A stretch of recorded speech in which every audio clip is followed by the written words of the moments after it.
Assalamualaikum warahmatullahi wabarakatuh. Sahabat beriman, mandi janabah atau mandi junub adalah salah satu pokok dalam praktik bersuci. Mandi junub dilakukan untuk menghilangkan hadas besar. Maka dari itu, sah atau tidaknya mandi junub seseorang akan menentukan sahnya ibadah lainnya. Lalu, apa saja yang membuat mandi junub tidak sah? Tidak membaca niat. Membaca niat sebelum mandi junub termasuk hal penting. Inilah yang membedakan mandi junub dengan mandi biasa. Adapun niat mandi wajib bisa dilakukan dalam hati. Namun apabila mampu melafazkan secara lisan, hal ini lebih utama. Contoh lafaz niat mandi junub. Aku niat mandi untuk menghilangkan hadas besar dari janabah. Fardu karena Allah Ta'ala.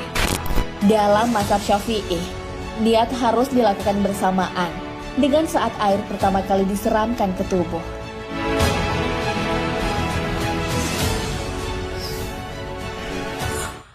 Tidak dilakukan dengan benar. Mandi junub bisa saja tidak sah apabila tidak dilakukan dengan cara yang benar. Mungkin saja ada poin-poin tata cara mandi junub yang tidak sesuai. Inilah tata cara mandi wajib yang benar sesuai sunnah Rasulullah SAW. Pertama, membaca niat membersihkan hadas besar tanpa bersuara. Kedua, membasuh tangan sebanyak 3 kali. Ketiga, membersihkan bagian kemaluan dan sekitarnya dari kotoran dengan menggosoknya dengan tangan kiri. Keempat, mengulangi mencuci tangan. Lalu yang kelima, ambil wudhu seperti biasa. Keenam, menyela pangkal rambut sampai kulit kepala dengan jari-jari yang sudah dibasuh ke air.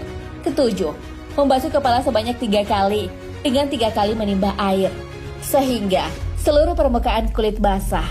Dan yang terakhir, basahi seluruh tubuh secara merata dengan mengguyur dari ujung kepala hingga ujung kaki. Dimulai dari bagian kanan lebih dulu, lalu bagian kiri.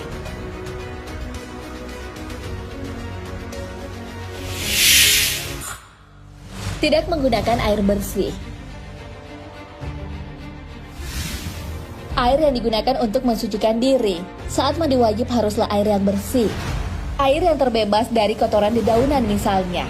Oleh karena itu, mandi wajib tidak sah apabila air yang digunakan keruh atau tidak bersih. Menggunakan air bersih ketika hendak mandi junub dikecualikan apabila dalam kondisi sulit mendapatkan air. Sulitnya menemukan air yang sama halnya berlakunya hukum tayamum.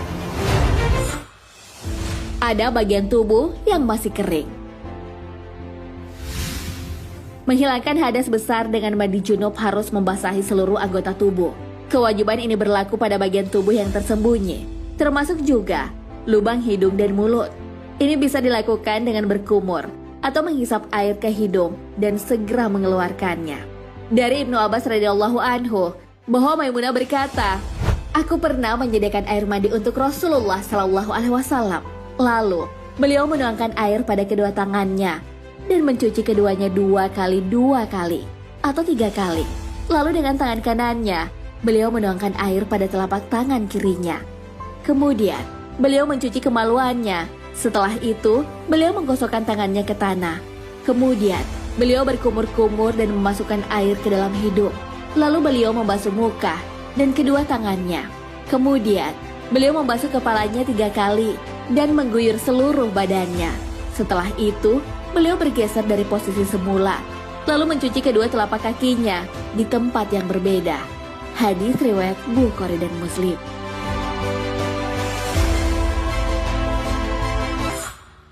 Rambut tidak terurai. Tidak menguraikan rambut dapat menyebabkan mandi wajib tidak sah. Jika rambut seseorang dikuncir atau disanggul, baik laki-laki atau perempuan, sekiranya dibuka, karena bisa saja menyebabkan air tak bisa menembus sanggul rambut. Bulu-bulu dalam lubang hidung tidak wajib dibasuh karena dianggap batin, tidak tampak atau zahir. Tapi kalau bulu-bulu di dalam hidung itu bernajis, juga wajib dibasuh. Masih terdapat kotoran dalam kuku. Mandi wajib mewajibkan air menyentuh seluruh anggota tubuh. Kotoran yang ada dalam kuku bisa saja menghalangi air sampai pada bagian bawah kuku. Maka dari itu, sebelum melakukan mandi wajib, agar membersihkan dulu kotoran tersebut. Ini juga berlaku dalam kondisi kuku yang mengenakan kuteks. Kuteks harus dibersihkan tuntas terlebih dahulu, kecuali pewarna kuku alami yaitu henna. Tidak menutup aurat. Menutup aurat ketika mandi wajib termasuk hal yang penting untuk diperhatikan. Hal yang dapat membatalkan mandi wajib seorang bisa saja ketika tidak menutup aurat. Sebagaimana ini berlaku dalam kehidupan sehari-hari. Kewajiban menutup aurat dari orang lain juga berlaku ketika mandi junub. Orang yang bisa saja tidak menjaga aurat ketika mandi apabila dilakukan di tepi sungai atau di tempat umum lainnya. Memiliki tato. Tato termasuk hal yang bisa membatalkan mandi junub, sebab tato terbuat dari tinta yang masuk ke kulit dan tak bisa ditembus air wudhu, sehingga membuat mandi wajib tidak sah ataupun batal. Rasulullah sangat tidak menyukai orang yang minta ditato. Hal ini sebagaimana yang terdapat dalam sebuah hadis. Rasulullah Shallallahu Alaihi Wasallam melaknat perempuan yang mentato dan minta ditato, dan yang mengikir gigi dan yang minta dikikir giginya. Hadis riwayat At-Tabrani. Namun terdapat kondisi khusus, misalnya bagi orang yang bertaubat dan belum mampu menghapus tatonya, diberikan keringanan. Nah, sahabat beriman, itulah sebab-sebab yang bisa saja membatalkan mandi wajib seorang.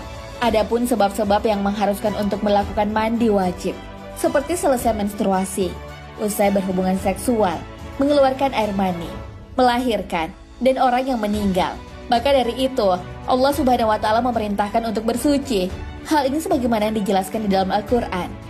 Dan jika kamu junub, maka mandilah. Al-Quran Surah Al-Ma'idah ayat 6. Wallahu a'lam bishawab. Sahabat beriman, jangan lupa berbagi informasi dengan share video ini, karena sebaik-baik manusia adalah yang paling bermanfaat bagi manusia.